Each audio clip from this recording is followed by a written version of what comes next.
पति पत्नी जब 6 साल बाद जब ट्रेन में मिले तो एक दूसरे को देखकर रोने लगे। योगेश ट्रेन की जनरल बोगी में बर्थ सीट पर सोया हुआ था। गाड़ी रुककर वापस चली गई तो अचानक उसकी नज़र अपनी तलाकशुदा पत्नी रागिनी पे पड़ी। पता नहीं वह उसके सामने वाली सीट पर आकर बैठ गया और 6 साल बाद वह उसे देख रहा था। वह बहुत कमज़ोर थी, पुरानी सस्ती सी साड़ी पहन रखी थी, न माथे पर बिंदी थी, न गले में मंगलसूत्र था। तो क्या उसने अभी तक दूसरा विवाह नहीं किया? क्या अभी तक वह मेरी तरह अकेली ही है? योगेश ऐसा सोच रहा था कि तभी रागिनी की नज़र उस पर पड़ी। नज़रें मिली तो योगेश दूसरी तरफ देखने लगा। फिर पता नहीं योगेश के दिमाग में क्या आया कि वह सीट से नीचे उतर आया और रागिनी के पास बैठे लड़के से कहा कि ऊपर वाली सीट पर चला जा। लड़का मान गया। तब योगेश रागिनी के पास बैठ गया। बैठते ही योगेश बोला, रागिनी कैसी हो? रागिनी ने नज़र न मिलाते हुए खिड़की की तरफ देखते हुए बोला कि मैं ठीक हूँ और आप? तो योगेश बोला, मैं भी ठीक हूँ और कानपुर जा रहा हूँ। त्योहार होने के कारण रिजर्वेशन सीट नहीं मिली, इस कारण जनरल बोगी में आना पड़ा। तुम कहाँ जा रही हो? वह बोली, मैं भी कानपुर जा रही हूँ। आजकल माँ वही बड़े भैया के पास ही है, बीमार है इसलिए मिलने जा रही हूँ। काफ़ी देर दोनों चुप रहे। फिर योगेश बोला, एक बात पूछूं? रागिनी ने आंखों से ही पूछा, क्या? योगेश संकोच करते हुए पूछा, अभी तक शादी नहीं करी? योगेश संकोच करते हुए पूछा, अभी तक शादी क्यों नहीं की? वह कुछ नहीं बोली। मगर जब योगेश ने दोबारा नहीं पूछा तो रागिनी ने पूछा, आपने की है शादी?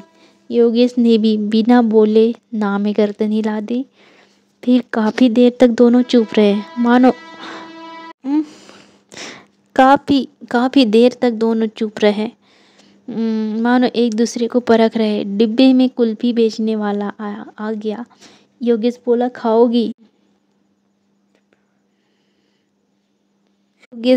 खाओगी? रागिनी ने ना में सिर हिला दिया। योगेश ने रिक्वेस्ट करते हुए फिर पूछा, खा लो यार, तुम्हारे साथ में मैं भी खा लूँगा। जानता हूँ तुम्हारी सबसे बड़ी कमजोरी कुल्फी है। वह थोड़ी मुस्कुराई तो योगेश ने महसूस किया कि वह अपनी आंखों से बहने वाली आंसुओं को समेटने का प्रयास कर रही है।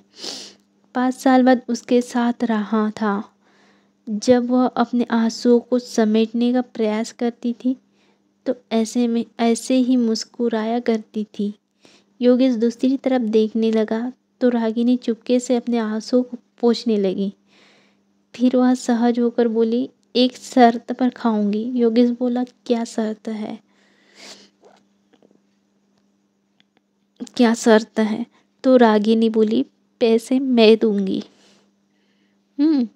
योगेश कुछ नहीं बोला। फिर रागिनी ने 2 कुल्फियाँ खरीद ली। एक कुल्फी योगेश को देते हुए बोली, अब मैं भी कमाने लगी हूँ, एक प्राइवेट स्कूल में पढ़ाती हूँ, महीने के 10,000 मिलते हैं। कुल्फी खाते हुए योगेश बोला, तलाक के समय कोर्ट के आदेश पर मैं तुम्हें 30 लाख रुपए दे तो रहा था, अगर ले लेती तो स्कूल खोल लेती, जबकि तुम बहुत स्वाभिमानी हो। इस ज़माने में पैसे के बिना कुछ नहीं होता। वह हंसकर बोली, अगर ले लेती तो अपनी ज़मीर को क्या जवाब देती?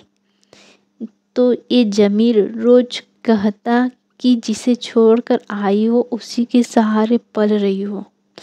योगेश बोला, तुम बहुत अच्छी हो, मासूम हो। ये एहसास तुम्हारे तलाक लेने के बाद मुझे हुआ।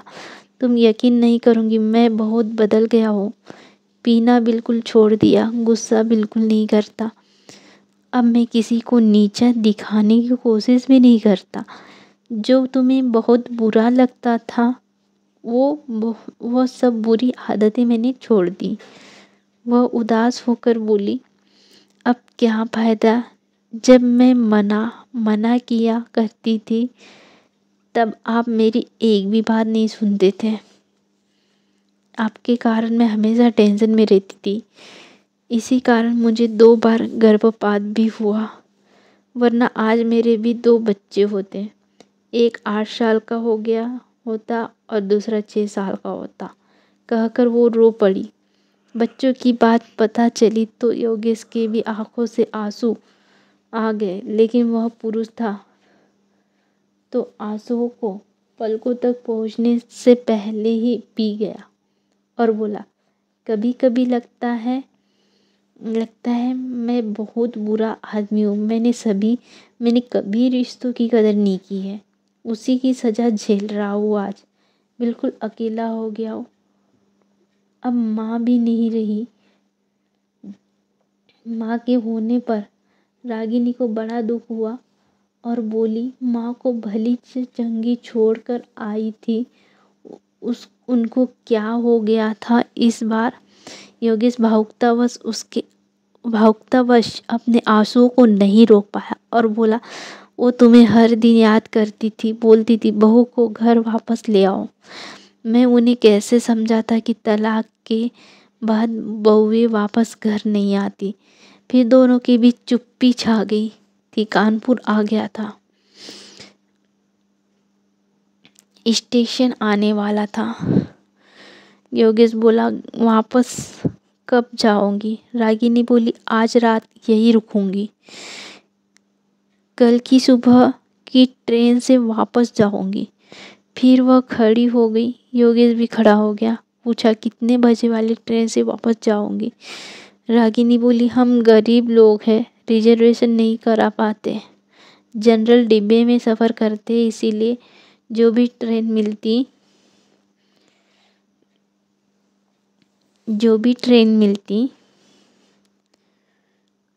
टिकट लेकर चढ़ जाते। इतना कहकर वह नीचे उतर गई।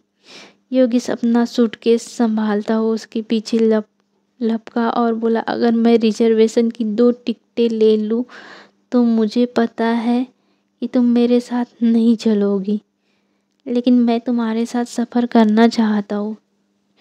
जनरल में ही चल लूँगा। बताओ कितने बजे यहाँ मिलोगी?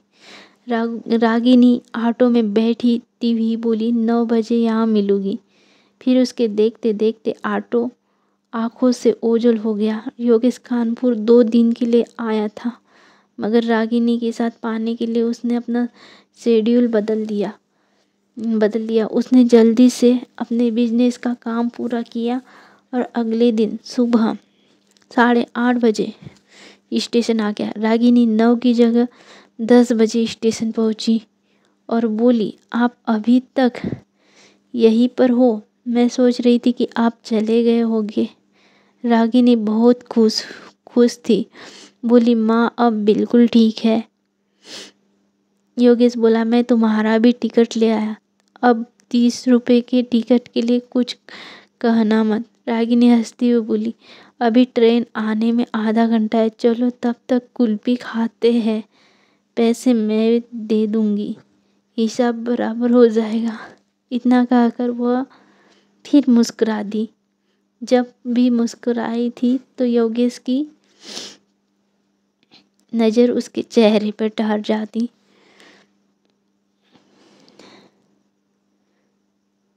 फिर दोनों ने कुल्फी खाई। तब तक ट्रेन आ गई। फिर से एक नया सफ़र शुरू हो गया, मगर इस सफ़र में कुछ खास था। योगेश कुछ कहने के लिए तिल मिला रहा था, मगर डर भी रहा था कि वह मना करा देंगी। तो योगेश नोटिस कर रहा था, रागिनी बड़े भाई के घर से नई साड़ी पहनकर आई थी। वह बहुत सुंदर लग रही थी। खिड़की से आ रही ठंडी हवा के झोंके ने रागिनी के ललाट पर लटकी बालों की एक लड़ी झूम उठती है। उसे ऐसे देखकर योगेश के दिल में एहसास सा उठता है कि ये औरत कभी उसकी जिंदगी थी, मगर मैं इसे संभाल कर नहीं रख पाया। योगेश की मन स्थिति से अनजान रागिनी बोली, क्या हुआ, आप गुमसुम से क्यों हो? दोस्त बनकर ही सही कुछ बात तो कर लो।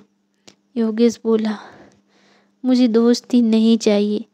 रागिनी को झटका सा लगा। बोली, फिर क्यों मेरे साथ सफ़र करने के लिए उतावले थे आप? योगेश बोला, मुझे तू चाहिए हमेशा के लिए, जन्मों जन्मों के लिए, मेरे साथ हंसने के लिए, मेरे साथ रोने के लिए। वह इतनी जल्दी में ये सारी बातें बोला कि रागिनी बस उसके मुंह की ओर देखती रह गई। वह आगे बोला, मैं गलत था, तुम्हारी कदर नहीं कर पाया, मगर तुम्हारे जाने के बाद मुझे मेरी गलतियों का एहसास हो गया, मुझे माफ़ कर दो। कहकर वह रो पड़ा। रागिनी चुप हो गई, बस उसके चेहरे की तरफ देखे जा रहा था। योगेश उसके दोनों हाथ पकड़कर बोला, मुझे माफ़ कर दे यार, मैं वादा करता हूँ अब कभी भी तुम्हारे आंसुओं की वजह नहीं बनूंगा, तू जो कहेगी वही करूँगा, प्लीज़ लौट आ। रागिनी ने माथे पर साड़ी थोड़ी सी पीछे सरकाई और बोली, इधर देखिए जरा। योगेश ने देखा, रागिनी ने मांग भर रखी थी। वह बोली, मैं जानती थी आप यही सब करोगे, मैंने कल ही सोच लिया था। अब अकेले चलने के दिन ख़त्म हो गए हैं, मेरा हमसफ़र लौट आया है, अब आगे का सफ़र उसी के साथ तय करना है। थक गई हूँ मैं अकेले चलते चलते, कहते हुए वह अजीब सी मुद्रा में मुस्कुराने लगी। योगेश बोला, मैं जानता था तब तेरा दिल रोने को होता है, तब तू ऐसे ही मुस्कुराती है। मत रोक इन आंसुओं को, इन्हें बह जाने दो, दिल हल्का हो जाएगा। इतना सुनते ही रागिनी का संयम जवाब दे गया। वह जोर जोर से रोने लगी। पूरे डिब्बे के लोग उन्हें देखने लगे, मगर रागिनी ने लोगों की परवाह नहीं की।